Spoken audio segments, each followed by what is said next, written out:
Bonjour à toutes et à tous, c'est un grand plaisir de vous retrouver dans ce festival Learning Planet pour réfléchir ensemble à une question fascinante: comment apprendre à prendre soin de soi, des autres et de la planète?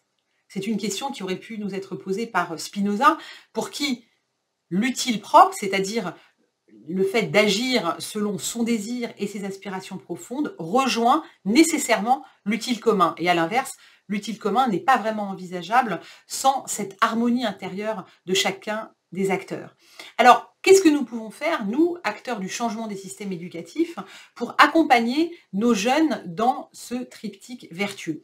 Il me semble que c'est la première brique, le prendre soin de soi, qui demande et requiert toute notre attention. Parce que pour ce qui est de prendre soin des autres et de la planète, notre jeune génération le fait spontanément. Par contre, trouver sa voie, se faire confiance, c'est beaucoup moins évident. Et je pense que sur ce terrain, nos systèmes éducatifs, et en particulier le système français, ont beaucoup de progrès à faire. Alors, avant de vous dire en quelques mots les chantiers que j'essaye de faire avancer au niveau européen, comme députée européenne, membre de la commission Culture et Éducation, je voudrais partager avec vous une expérience qui a été faite en 1964 aux États-Unis par une institutrice de Chicago et un psychologue éminent de l'université de Harvard dans une école primaire des États-Unis. Ils ont pris tout à fait au hasard 650 élèves qu'ils ont testés sur le plan de leur quotient intellectuel, et ensuite ils ont remis à chacun des professeurs une liste de 20% d'élèves par classe en leur disant: ces élèves ont vraiment des capacités intellectuelles tout à fait exceptionnelles, mais surtout, ne le dites pas, gardez-le pour vous.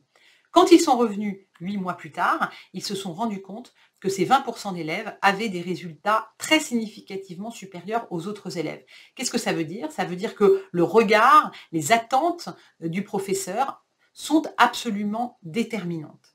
Et c'est ce qu'on a appelé, à la suite de cette enquête, l'effet Pygmalion. Alors, que pouvons-nous faire pour booster l'effet Pygmalion au niveau de nos systèmes éducatifs?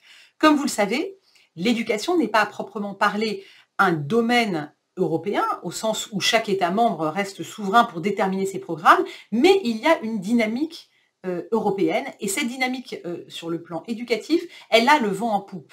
Nous sommes en train de vivre un momentum. Ce n'est pas un hasard si Emmanuel Macron a prononcé son discours programmatique depuis l'amphithéâtre Descartes de la Sorbonne, s'il parle de plus en plus souvent, et ce sera l'un des fils directeurs de la présidence française de l'Union européenne, de l'Europe comme d'une puissance éducative, et surtout, soulignons que la Commission vient de lancer un grand projet auquel j'aurai l'honneur et le plaisir de contribuer pour mon groupe Renew Europe, l'élaboration d'un espace européen de l'éducation. Alors, comment pouvons-nous, au sein de cet espace européen de l'éducation, booster l'effet Pygmalion? Je vais partager avec vous 3 chantiers qui me tiennent particulièrement à cœur. D'abord, la mobilité, l'Erasmus pour tous nos jeunes. Je suis très attachée à ce que notamment les apprenants de la voie professionnelle profitent pleinement de la mobilité. C'est absolument essentiel, et c'est un message qu'on leur envoie, un message de confiance, et les résultats sont absolument prodigieux. Simplement, il y a encore des freins, et parmi ces freins, il y a des freins administratifs et juridiques.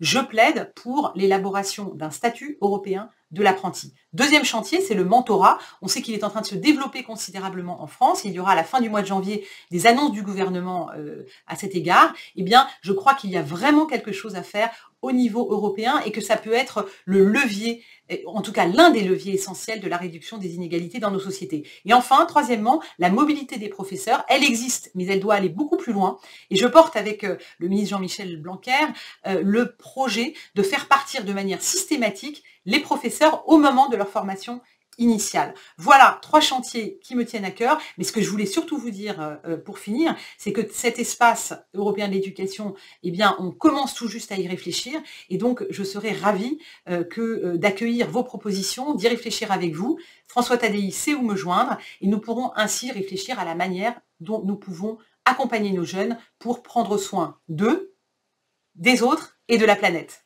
À très bientôt.